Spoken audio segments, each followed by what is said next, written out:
These are two excerpts from Folklore and Legends of Trinidad and Tobago by Gerard A. Besson. The first one is Tijan's Last Laundry. Mama Dlo, whose name is derived from the French Mama de l'eau, which means Mother of the Water, is one of the protectresses of the forest and its rivers, waterfalls, and pools. It was towards the end of the rainy season. Jeanne, who lived with her grandmother in Blanchisseuse, went to the river pool with her basket of laundry. She tied up her skirt around her waist, waded in the water, and her round brown arms moved rhythmically up and down as she beat the laundry against a stone.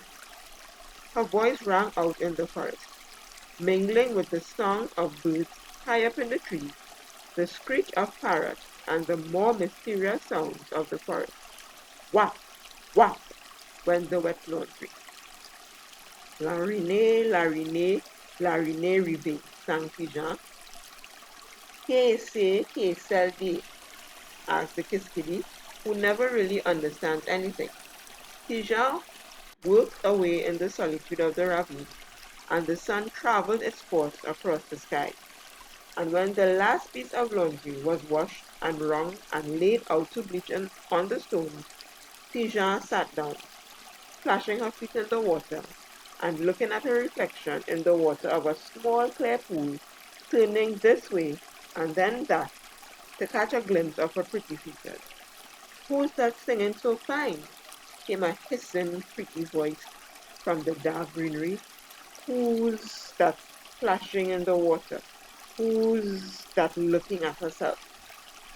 Tijan got scared because she heard the voice but couldn't see who it belonged to. Not daring to move, he asked in a feeble voice, "Who you talking but not showing yourself?" A throaty chuckle came from the dark, then a rustle. Tijan saw circular ripples on the water, emerging from under the foliage, and then the face of an old African woman emerged from the water. She had tattoos and wore large earrings and strands of necklaces made of colorful beads. Tijan, Tijan, the woman sang in her rusty old voice. Tijan, so beautiful, washerwoman, blanchisseuse. Tijan, As her song changed to a humming song, rising and falling, the old woman rose and rose, and Tijan, who was by now totally entranced in spite of her fear, saw that the hag had a body of an anaconda. Mama Dlo, Tijan whispered, Mama Dlo. I didn't mean to be rude. I didn't hurt anything. But the girl knew that punishment awaits the one who offends the forest creature, the plants or the animals, and she was in great fear to be talked to by the great water spirit. Vanity, vanity, my child, said Mama Glo, who was now fully 7 feet erect on her snake body, swaying from side to side, looking at yourself in the water's reflection. But beautiful you are, so beautiful. Tijan, entranced, started to swing along with Mama Glo. As she listened to her song, the girl got up from her seat and slowly walked into the water. Mama Glo's tail flapped furiously, creating bigger and bigger splashes, waves, and foam started to rise. Tijan's chemise fall from her. Her hair grew long, covering her round shoulders and her bare breast. And when the girl's lips reached the water's surface, the bubbles covered the pool as if hundreds of laundresses had been working. Mama Tilo had enchanted Tijan, who was to live with her and serve her forever after. She gave the girl a fish tail, and Tijan was to become one of the most beautiful of the fairy maids, playing with the other river spirits and protecting the forest, its waters and pools for a long time to come. When the villagers came to look for her, they found only the laundry she had washed, and next to it, on the river bank, the chemise she had been wearing, and 7 shiny fish scales. Tijan, in later times, also chose a husband from among the village folk. But that is another story and shall be told another time. Mama Zulu, or Mama Glou, whose name is derived from French Mama Zulu, which means mother of the water, is one of the lesser known personalities of Trinidad and Tobago folklore. A hideous creature, her lower half takes the form of an anaconda. She is sometimes thought to be the lover of Papa Bois, and old hunters tell stories of coming upon them in the high woods. They also tell of hearing a loud cracking sound, which is said to be the noise made by her tail as she snaps it on the surface of a mountain pool or a still lagoon. Mortal men who commit crimes against the forest, like burning down trees or indiscriminately putting animals to death or fouling the rivers, could find themselves married to her for life, both this one and the one to follow. Sometimes she takes the form of a beautiful woman, singing silent songs on still afternoons, sitting in the water's edge in the sunlight, lingering for a golden moment, a flash of green gone. If you meet Mama Glou in the forest and wish to escape her, take off your left shoe, turn it upside down, and immediately leave the scene, walking backwards until you reach home. The other story is Mama Glou's gift. From the time of her earliest memories, she always entered the forest silently stepping, slowly moving through the dew-wet underbush, trying not to tread too hard. She paused, not so much to listen, but to learn the feel of the day, for every day was different in her forest. Her forest. It lay along a steep valley through which rushed a river called Shaft, halting only in selected places to make pools deep and sure with eddies that swirled backwards in their own placid repose. Slick on the surface, secret in their tumultuous depths, where enormous ancient trees stood sentinel, all fast asleep in ageless repose. Same height, same girth, same breadth, as though created simultaneously by some mighty hand that reached out from eternity and sold their dreams in unison so long ago, before words like day or night were made to punctuate the passage of time.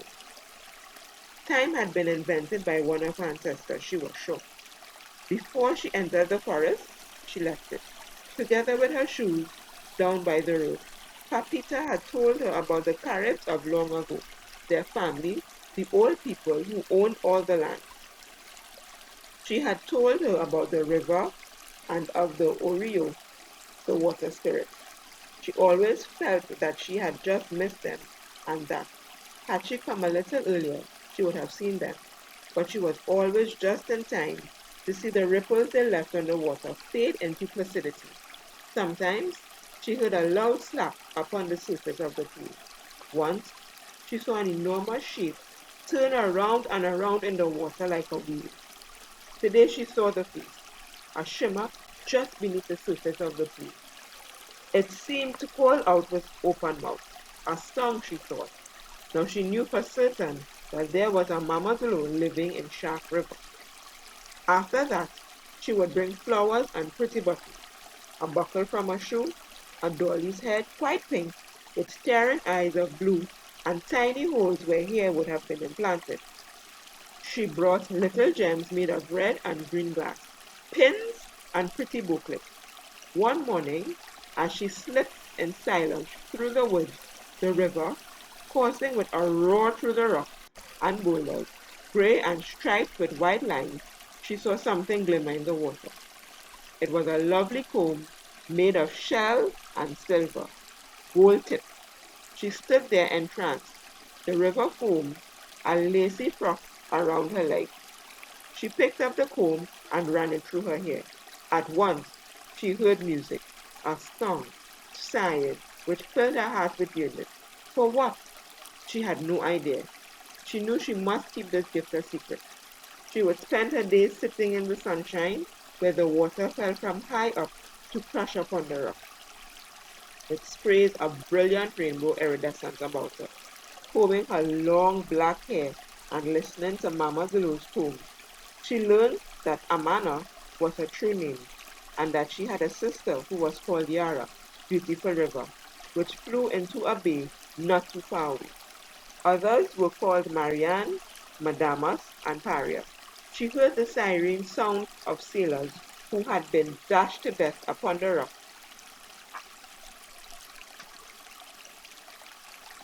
at Sort des Eaux, and learned not to dread the deafening silence of the forest. She saw the stranger come into her forest. He grew afraid at first sight. His eyes were startled.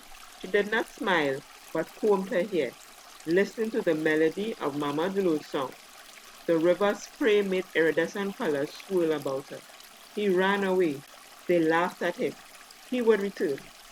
In the time that followed, whenever she combed her hair with the magic comb, she heard a voice that warned her of her curiosity for the stranger and cautioned her to dismiss him from her memory. Mama Tolo's voice came to her like a mother's plea to remain pure and not fall victim to curiosity. But she longed to meet the stranger and would dream him with her in the river. One day, Mama Zulu rose up from the water to tell her no. She saw her terrible beauty, her feminine form conjoined with that of a massive anaconda that swirled about and slapped the water on its tail, making a sound like the cracking of huge branches. No, Mama Zulu breathed, don't go. But go she did, and as time went by, her comb no longer sang its silent song. Mr. Board and herself would build a house at Kachipa Point and live a happy life.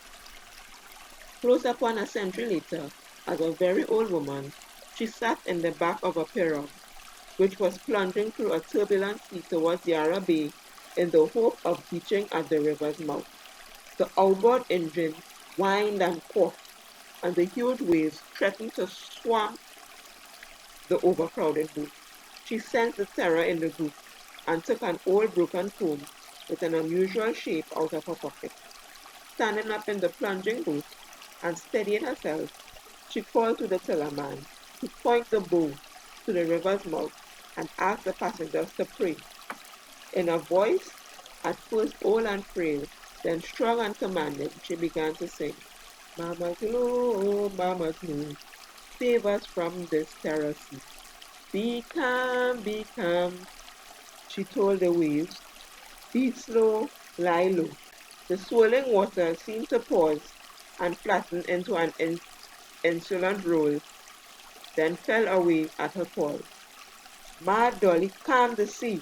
They would say later, she calmed the sea at Yarra Bay. Thank you.